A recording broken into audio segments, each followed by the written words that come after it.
What can we make for you today? Hi, can I have a double ristretto, 20-ounce, half soy, non-fat, decaf, organic chocolate brownie?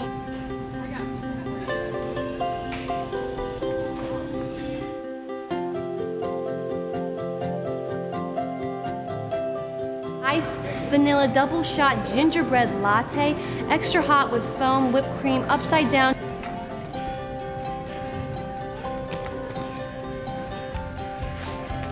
Double blended, one sweet and low and one NutraSweet on ice. Would you like some help? Yes, please. There you go. Thank you. You're welcome.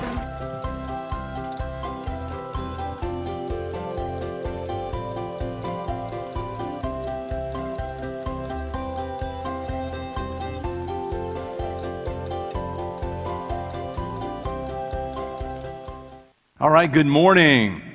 We're doing this series called What You Ask For Says a Lot, and I love series like this. I love to talk about things like this because it gives you a chance to sort of dig down and say, just think about what you ask for, the words that you use when you ask for help and all, because we ask for things all the time, and what you ask for from God, and just think about how it reveals something about who you are, how you see life, how you see things, how you hear things, how you understand things. And this week I want to sort of jump into a maybe a little bit scarier. You won't think of it right away, but maybe you will after that. A topic saying this, that sometimes when you ask for things, there are things that you ask for, and those requests that you make are really dangerous. And if you remember, we did a passage, I don't know if you remember this, but James and John, where they came, actually it was their mom came, one of the gospel writers say, and came to Jesus and said, hey, can I just ask one thing of you? Do you remember that one? Anybody here for that one? Okay, I was, but yeah, you should go back and listen. It was really good. And because she goes and she says, hey, can I ask just one thing from you, Jesus? When you enter your kingdom, can my son sit on your left and your right hand? And Jesus says, you don't know what you're what? Yeah, you don't know. And he says to them, he says, are you able to endure? Are you able to go through what I'm going to go through? And they say, oh yeah, typical, right? Oh yeah, I can do it. We can take it, whatever it is. And Jesus said, okay, here's the deal. You will go through it, but you won't get what you asked for. That's what he says, because he says it's not mine to give. And then at that point, James and John are going, oh, well, hang on a minute, So you're saying, we asked for this, and you're saying there's a price, and it's going to be a really difficult price, and we say, yes, we can pay the price, and you say, okay, good, you will pay the price, but you still don't get it. Can we go back and change our request, right? Because sometimes that's exactly what happens. We think, I'm not sure that I really understood what I was asking for. How many people, when you were little, you will admit this, when you were little, you ask all the time. You just couldn't wait. You ask your mom and dad. It's kind of like are we there yet? Are we there yet? But you ask all the time, when am I going to grow up and be a man? Or when am I going to grow up and be a young woman? How many people remember doing that? And then now you look back and you think, what was I thinking, right? What was I thinking? I had a great life. They took care of everything. They did everything for me. Being a kid was just, was the best. It's why Toys R Us, came up with the commercial, right? I don't want to grow up. Sing with me. Yeah. So you don't want to grow up? It was a good deal. I didn't know when I grew up there were going to be responsibilities and there were going to be things that I had to do, because sometimes when you ask for things, you haven't really thought through them. You haven't really thought through, the implications of all those things. So let me jump in by saying this. In fact, if you want to fill in the blank, wisdom always begins with what you see. Wisdom, learning to be wise, learning to figure some things out, always begins with, say it with me, yeah. Or, another way of saying it, because the Bible uses metaphors like this, and that's what it is. It's a metaphor that you can see something, but what he's saying is now that you see it, everything is different because now you really see it. Or sometimes the metaphor could be wisdom always begins with what you hear. In fact, we're going to look at a psalm where it actually goes, uses a lot of metaphors. What it really means is wisdom really begins with what causes you to finally get it, to to understand. And all the way, even if you go back into Genesis from the very beginning, this is where it begins, because it's Adam and Eve who come, they're there in the garden, and the enemy, comes in the appearance of a snake, and he comes to him and he says, listen, life would be so much better if you didn't do what God wanted you to do, because your eyes would be what? They would be open. You would see things you didn't see before. And this is what he is trying to say to him. You will understand things that you didn't understand before. You are limited. God is keeping you in a box. And I was listening to a preacher who said, because Satan, it's really clear, the Bible characterizes him as the father of lies, as a deceiver from the very beginning. But it doesn't mean that what he tells you doesn't have some truth to it. He says, you don't understand good from evil. And honestly, from experience, they didn't understand good from evil. And you'll be like, God, you'll understand good from evil. What he didn't say is it's going to cost you dearly, when you do this.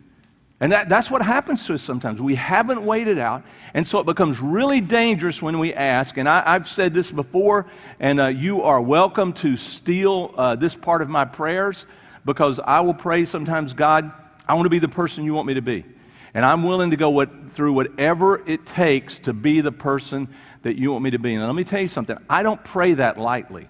There was a time in my life that I did. I would just say that. It sounded noble, and we're all, in youth group, and, God, I want, and then I went through things, and I realized, I don't know what I'm talking about, right? Woo, this was a lot harder than I thought it was going to be, and there were some difficult things that I had to go through. So you're welcome to steal this part of my prayer, because I pray this all the time. God, show me. I want to see. I want to know. I want to be what you want me to be. But then I also add, and I don't know what I'm talking about, right? God, I'm not nearly as brave and bold and strong and courageous and convicted and all as I need to be to go through sometimes the things that you want me to go through. But here's what you can count on. In fact, this is absolutely the key to it. Here's what you can count on. If you ask something like that, it's a dangerous ask. But if you ask something like that, if you look to God and you say, God, I want to be what you want me to be, here's what you can count on. It's not going to be easy. It's not going to be the way you want it to be, but God will not desert you. God will be faithful. God will walk through those things with you, which is the greatest thing, the most powerful thing, the greatest strength anyone could possibly ever have in life. That is the God that made you, the God that created you, the God that, if you look at Jesus' life, as tough as the things Jesus went through were in his life, there was nothing in his life that was so tough that it overcame him. He always overcame it. That same Jesus will walk with you through everything that you go through. Now here's the other side of that, which makes it a dangerous prayer. If you don't want that, if you don't pray that, if you don't say, I want to go through everything with you, then what you're saying is, I will do it on my own.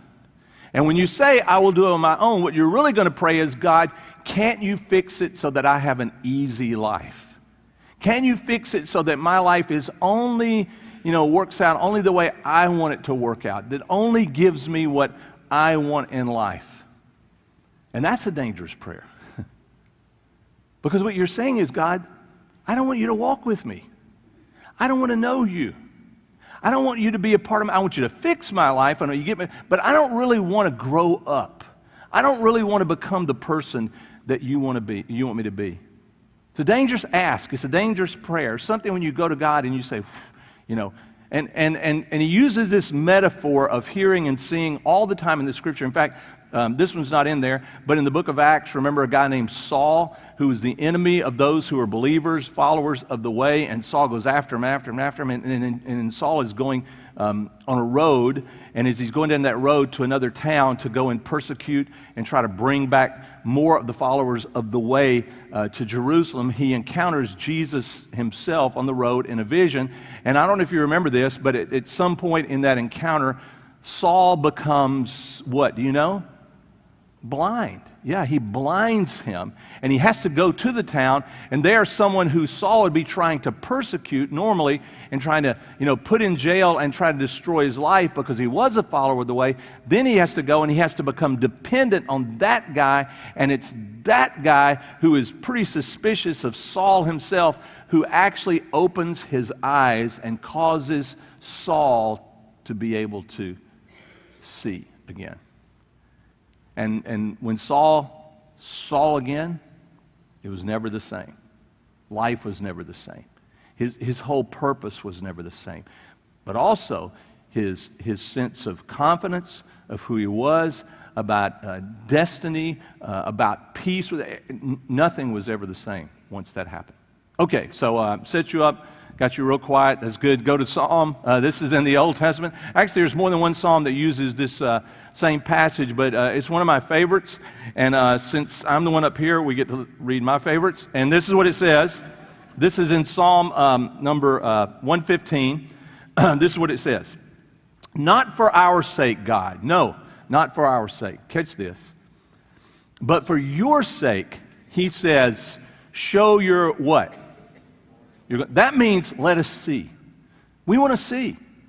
Not for our sake, actually. Not because, so we can get what we want or things can go our way. Not for our sake, but for your sake. That means because of what you want and because of who you are, we want to see. Show us your glory. Show us who you are. And then he goes on to say, do it on account of your, say this part with me. Isn't this great? Do it on account of your what? Because see, if you don't see, you won't see how merciful God's love is. He says, do it on account, the second one, he says, do it on account of your what? Your faithful ways. Yeah, we want to see how faithful you are. We want to see how compassionate and how merciful you are. And you can't see that unless you say, God, open our eyes. We want to see you as you really are. And there will be a price to pay for that. And then verse 2, he says this. Do it so none of the nations can say, where now, or where is their God? Some of the translations will say, and the nations are saying, hey, where's your God? Because this is what happens, and if you live in the world, which I know that you do, you're going to see this. They're going to say, God, where is God? You've got struggles, right? You have troubles. Where is God? Something happened that you didn't want to happen, so where is God? You prayed about something, it didn't turn out the way you wanted it to turn out, so where is God? And it's all of this is a picture of the fact that the world outside of God doesn't see. They don't hear. They don't understand. It actually means they don't get it. Because they look for God to be what they want God to be and how they can understand God and how they can see God. And because of that, they do really foolish things. So let me explain to you it's one of my favorite examples to people. If you could touch God and you could see God and you could go find Him, if He lived on a mountain in Nepal or something, let me explain something to you. I hope you catch. It's not God. If He's like you, and that's the limit of who He is, and He's just, and He lives in a cave somewhere, it's not God. I know you say, well, but didn't Jesus put on flesh and blood? He did, but Jesus put on flesh and blood so that you would understand that God wanted to be with you, and He wanted to come and be like you so that you would understand Him. But it's not the limit of who God is. And that's why Jesus even said, I can't stay here, because if I stay here, there is a limit, so I'm going to go back so that you would know God even better than you could possibly know God. But He came to make Him real and so that we would understand something that we needed. But it's not because you can go and find and discover and figure out God. If you find and discover and figure something out, it's not God. Because He couldn't do things like this, And the reason we understand is not because we've figured God out, it's because God has decided to, as the psalmist says, show us your glory. He has decided to show us something of Himself because of how compassionate, merciful, and how loving God Himself is. So they say, oh God, our God is in heaven doing whatever He wants to do. That's their answer. You want to know where our God is? You can't see Him. You can't, but He's there. And he does whatever he wants to do. His desire and his will, that's what's going to happen. And it's why, in the Lord's Prayer, why we actually pray that. And then he says this, and this is really good. Verse number 4. So here's his contrast between who God is and the God that we has revealed himself to us and the gods of this world. Their gods are metal and wood. This is actually a paraphrase. This is Eugene Peterson's paraphrase. Especially like this. Their gods are metal and wood, handmade in a basement shop. Okay, so that's what we want for a God, right? Somebody made him in their basement, And so it's a little bit of an overstatement that Peterson does, but it's really good because it kind of catches the essence of what the psalmist writes. Their gods are man-made. He's not God. They made their gods. And he goes on to say the next verse, carved mouths that what? Can't talk. They have mouths, yeah. They carved them. They carved them to look like their mouths, the one who carved them, the Creator, which was a man creating an image. It's not God. He says they have painted eyes, but they can't what? Yeah. So you can call out to them and say, God's, can't you see what I'm going through? No, they can't. You gave them eyes, you painted eyes, but the eyes don't function. They don't work. Verse 6, he says, 10 ears that what? You can cry out. They don't have the ability to hear. You made these gods. Molded noses. I really like this one. This shows how real they were. Molded noses that can't what? Fear. They don't smell anything, Struggles. I mean, he's dealing with all those senses. In fact, he doesn't stop there. He says hands that can't grasp, feet that can't walk or run, throats, that means from in here what's going to come out of the mouth, throats that never utter a sound. And it's not because they don't want to, it's that they can't. They're not capable. And this is one of the struggles that men have.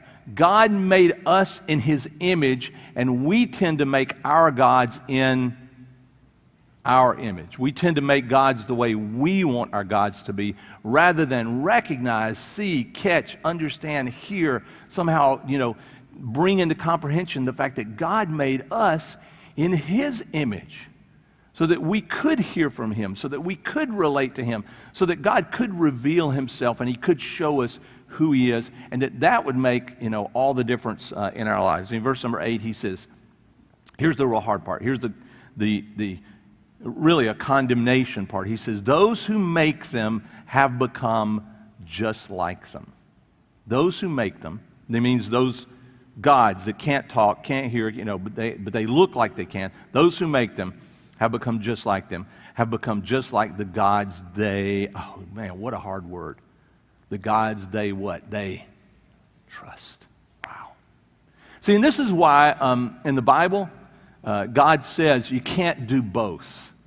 You can't make your own gods and then know the living God, because it's such a contrast. You become so blind to what you're doing. You just don't get it. You just don't figure it out. It is such an opposite that you have to give up one in order to grasp and to hold on to and to function by the power of the other. And what he's saying is, if you go for the man-made gods, if you go for the gods that aren't really gods, that's the problem. What you get out of it is not what you're looking for. It's not ultimately going to be the thing that satisfies you, and it's not ultimately going to be the thing that brings you to the point of becoming what you were made to become. So I threw in this one other little passage that, if you want to fill in a blank, seeing carries with it its own responsibility, right? So it's kind of like the idea of growing up. You grow up and you become an adult, and you have to do adult things, and everything changes. Because now all of a sudden you become responsible. And the Bible's actually really clear on this point. God gives gifts, he gives opportunities, he gives us talents, he gives us relationships, but God, in giving those things, also expects, of course he does, it would be the only logical thing, that you would grow up, that you would become mature, that you would become an adult, and you would realize these things that God gives also have with them their own sense of responsibility. I'm supposed to use them for something. I'm supposed to use them for good. I'm supposed to imitate and watch the God who reveals himself and say, God, thank you that you gave me this opportunity in this place, so I will live it out in a way that would honor the gift that you gave to me. And see, people who don't understand that, they don't look at life that way. They look at everything as that this is just mine. I can do whatever I want to. You can. But, you know, if you just do whatever you want to and ignore God and run from the sense that God gives it for a reason, you miss something that you desperately need and that God desperately wants for you in growing up. And like I said, this is what the Psalm says. But if you choose to see and understand and use it differently, God will be with you. He will give you strength. He will grow you up. He will not desert you. God will pour out his mercies, his tenderness, his compassion. God will make clear to you or reveal to you the faithful ways that he will deal with those who respond to him, who love him. This is from a J.B. Phillips translation, and this is kind of an old translation that's been around, but it's really good. It was kind of in the days of the Living Bible and things like that when people wanted more readable translations, and J.B. Phillips translated this, and he has a New Testament, and I have a copy of it that I stole from a Young Life leader. So confession's good for the soul, right? So I showed up at a Young Life meeting, just to let you know, and I was supposed to give a talk. Actually, I didn't know I was supposed to give a talk, but they're like, oh, we need you to give the talk. I'm like, great. I don't have a Bible with me. And the lady whose husband was the Young Life area leader had a Phillips translation. She handed it to me, and so that I could, read out of it and all too. And I knew what I would go to, but I didn't have a Bible with me, and I still have it. And if she gets to hear this, because I don't know where she is, I still have it. I'm sorry. I will send it back if I only knew where to send it. But it's a really good understanding, and I just want to include just a few verses out of it that kind of tie to that. I couldn't do all of them, but in this passage where he's talking about these responsibilities, he's saying, don't fall for the tricks, of those who would lead you in a different direction, because there are tricks. They're just like, Satan tricking Adam and Eve. And what they will say has some truth to it, but you will miss, what God really wants. And this just two verses I thought were just three verses that were wonderful verses that Peter writes in doing this. He says, if men have escaped from the world's contaminations through knowing our Lord and Savior Jesus Christ, and men become entangled and defeated all over again. In other words, they go right back to where they were and to what they were doing. He says their last position, catch this, he says, is far worse than their first. It would be better for them not to have known the way of goodness at all, rather than after knowing it to turn their backs on the sacred commandments given to them. Alas for them, the old proverbs have come true about a dog returns to its own vomit, and the sow has been washed, is going back to wallow in the muck or in the mire. Do you kind of get the imagery, right? So if God has set us free, if God has shown us who he is, if God reveals himself to us, and that becomes kind of the fire in our bellies, that becomes the motivation for us. We are changed by it. But if we were to turn around and go back to the way we were, if we were to say, yeah, great, but I'm going to go back and live he said, that's worse. Now how are you going to get rescued? Now what's going to, what's going to help? In fact, now let me let you know, when he says and go back and this righteousness, we turn away from it, he's not talking about and you don't do anything wrong and you're sinless and you're so perfect and pure and you act so holy. That's not what he's talking about. He's talking about righteousness, meaning what Christ has done for you and his mercy and compassion upon you, and just look at and so if you abandon that, if you walk away from that, you're going to miss the whole thing. It would actually have been better if you hadn't known it all, because at least now you might know, and you might have a heart change. Now, let me go ahead and add to this. All of us struggle with that part, right? All of us can look at things in our lives, and I can't tell you how many times I've met with someone, and they say, here, I've done something I never thought I'd go back to, or listen, everyone struggles with that. That's not what he's talking about. You're going to struggle. You're going to fall. You're not going to have a life here where you have no more temptations or any more struggles that come. The question is this. This is the righteousness he's talking about. The question is that when you do, what are you going to do with it? What are you going to look for? Are you going to turn back to the one who rescues you? The one who is faithful in his ways? The one who pours out his mercy and compassion? Are you going to go back to him? Or are you going to say, no, I'm just going to go back to my old way of life of trying to get what I want and just do things my way, and I want an easy life and everything to work my way, and just then live the rest of your life in frustration and missing who you are and not becoming the person? You know, every one of us struggles with it. Every one of us has to make a decision that we're going to follow the light or not follow the light. One last passage this morning, and if you turn on the back side of your outline, you have to do a little homework for me. It says there, Jesus warns against believing false teachers. If you would scratch through that, that's the wrong title for this passage, and somebody put it up there, and it wasn't my fault. No, it was my fault, and because there was another verse in here, and I realize, as I have to realize a lot of times, that you don't want to be here all day. So the wrong title got left in there. That's not what this passage is about, even though there are places that Jesus does warn. But this passage is about Jesus actually telling parables and actually telling stories. And so I want to kind of jump on this with you, because Jesus was great at this. He would go up and he would tell stories and parables. And at one point, Jesus walks up and he tells the parable. It's called the parable of the sower. Some people call it the parable of the seed, and I grew up with a guy that said, no, it's really the parable of the soil. So, preachers, have all those S's. So the parable of the sower is this. Jesus said that there was a sower. He went into the field to sow, and he scattered seed, and so they would understand that because they saw farmers do this all the time. And he says 4 different situations. He says some of the seed fell among, the parable, right? Some of the seed fell among what? The hard path, right? The rock. And so he says when it did, the birds came, ate it, because that's what birds do. I mean, they're not doing anything wrong. That's just what they do. They ate it, and it was gone. Some seed fell among the hard ground or the rocky ground where there wasn't much soil. And what happens is, this is verse number 13 of Matthew 13, because they do not see. I speak to them in parables because they do not see. And while hearing, they do not hear, nor do they understand. It is a key for who Jesus is. When Jesus is speaking to those and speaking in a way that there are going to be those around him who do not get it, they don't care, they don't listen to it, that it fits the parable, absolutely. He speaks in a way that those who get it, get it. Those who don't get it, don't get it. Does that make sense?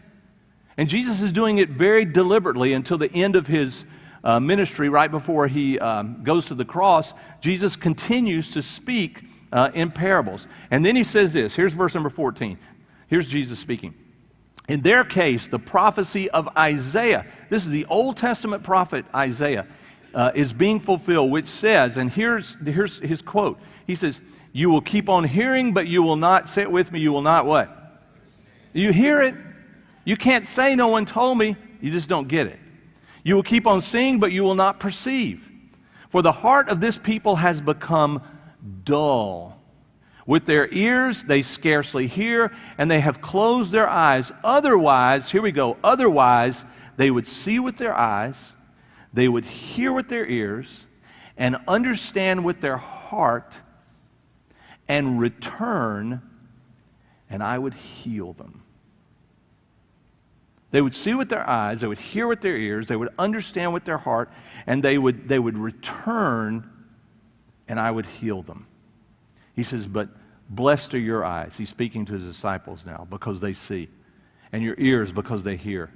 For truly I say to you that many prophets and righteous men, he's talking about in the days of old, desired to see what you see and did not see it, and to hear what you hear, and they didn't get a chance to hear it. See, just the fact that Jesus did come, and just the fact that Jesus did make God real in flesh and blood, so that you and I could say, oh, God does care, and this is what he's really like, and this is what he's looking for, now has become more real to me than it ever was before, does not mean that everyone gets it and everyone hears. And somebody asked me, one time, why is that? I don't know. I don't. But it is the reality of it. And it should be something that makes us think long and hard when we ask, God, I want to see. I want to understand. I want to hear. I want to feel the things that you want me to feel. I want to go the places that you want me to go. It should cause us to stop and contemplate. Do you really?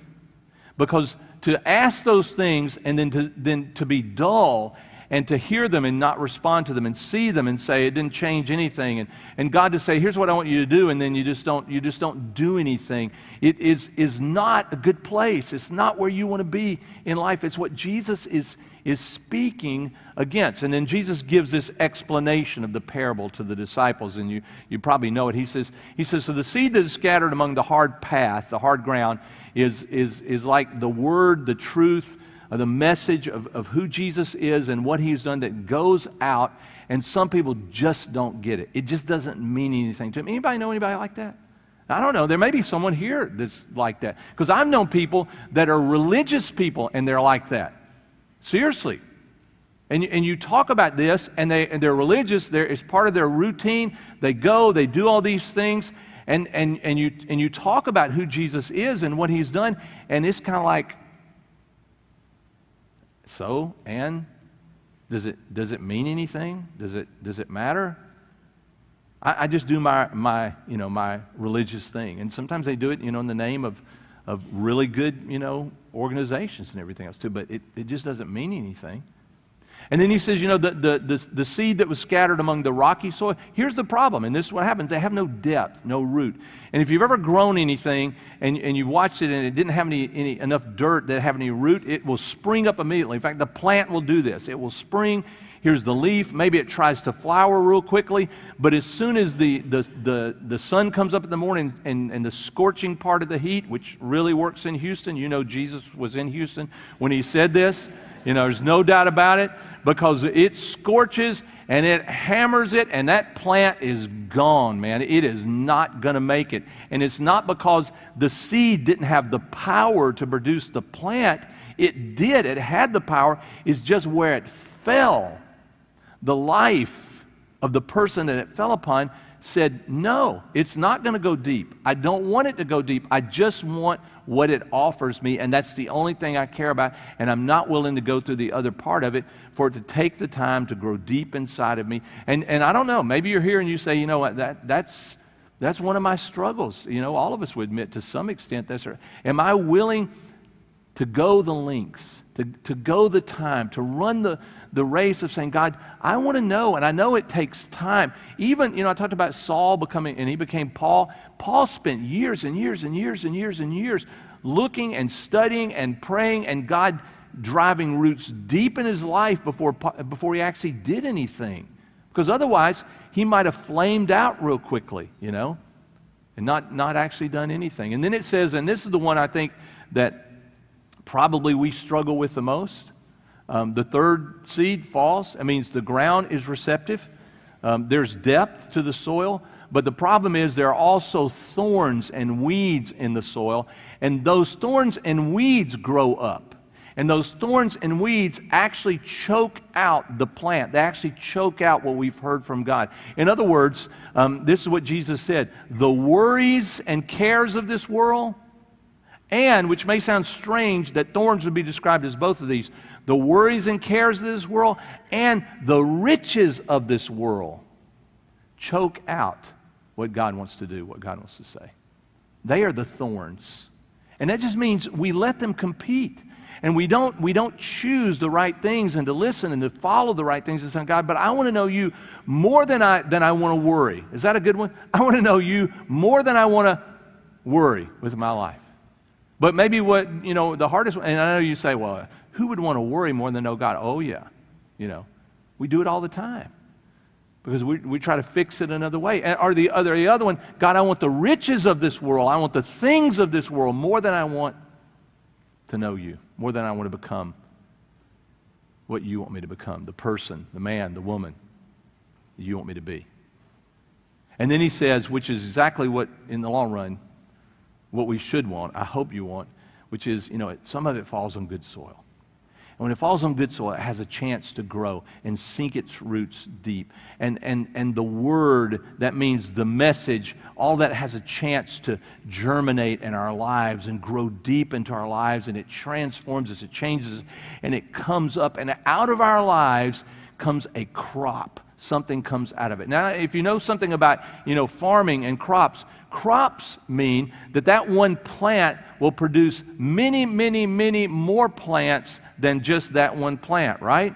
Because what will come out of it will be stuff that people can eat, and stuff that also falls and grows new plants, and it spreads. And it's one of the things I love to say, because I read another article again by someone who is a huge critic and trying to say Christianity and all this stuff about Jesus is dying in the world. It's going away, because now there's only like 2.8 billion people in the world who follow, and so it's a lost cause. I'm like, did you just realize what you said?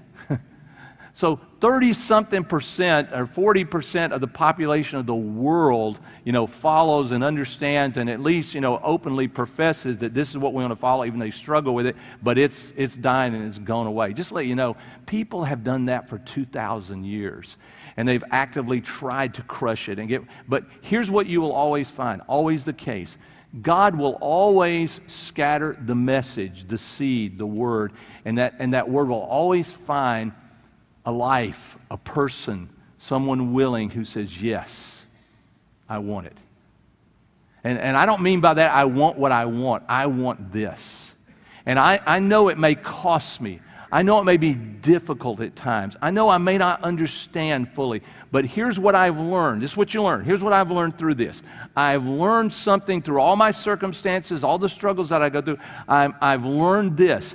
God is faithful in His ways, and God is merciful and compassionate. He will not desert who?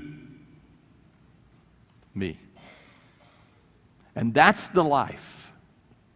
That's the life that then produces some 100, some 60, some 30. It has nothing to do with your gifts, your skills, your talents, or even the opportunities that God has given you. It's just where you are, where that seed falls. You become ground that is receptive and says yes. And the life that springs up is not actually your life. It's a life that finds root in you, and it finds a home, and life is produced. It's one of the things that I always love about what the Bible says about the message itself. The message lives, and the message will produce life if it finds a willing home. If it finds a place that says it's going to be hard, it's going to be a struggle, I want to always do everything right, but here's what I've learned. God is faithful. God is compassionate. God is willing.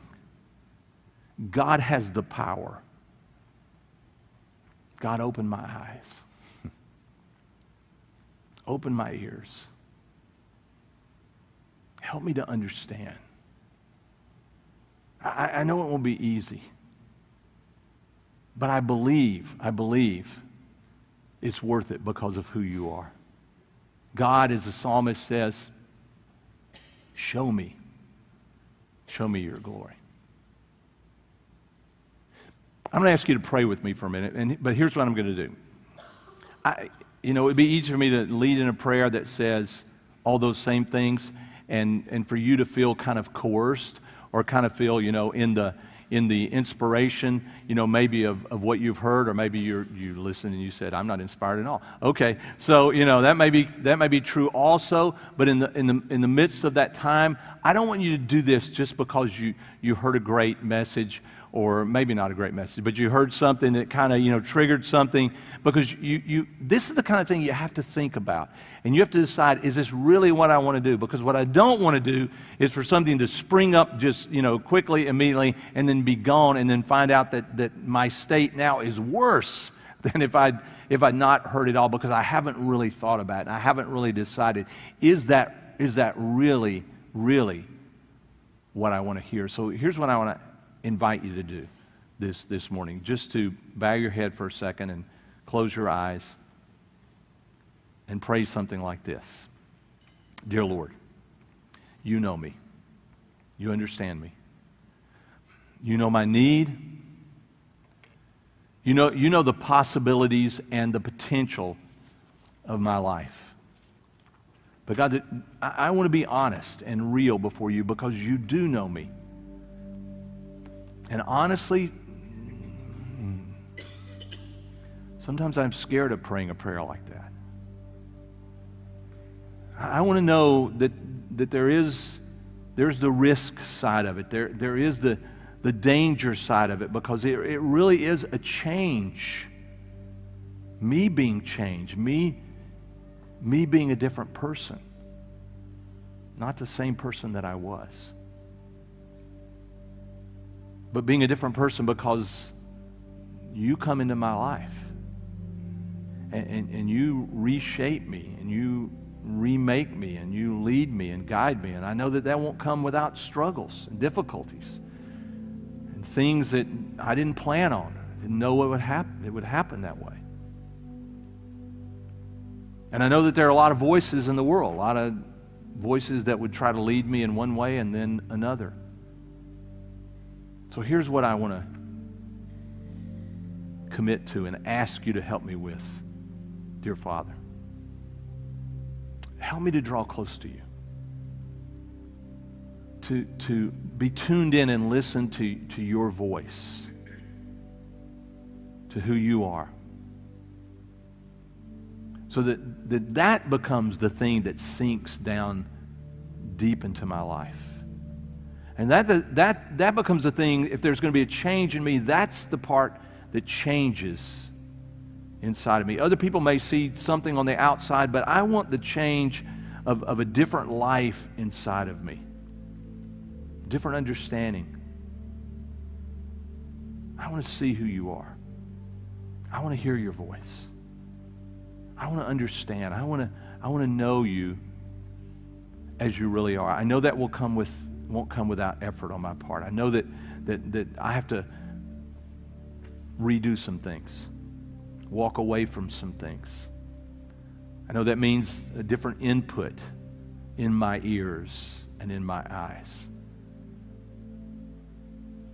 But God, would you help me? Would you give me the strength that I need?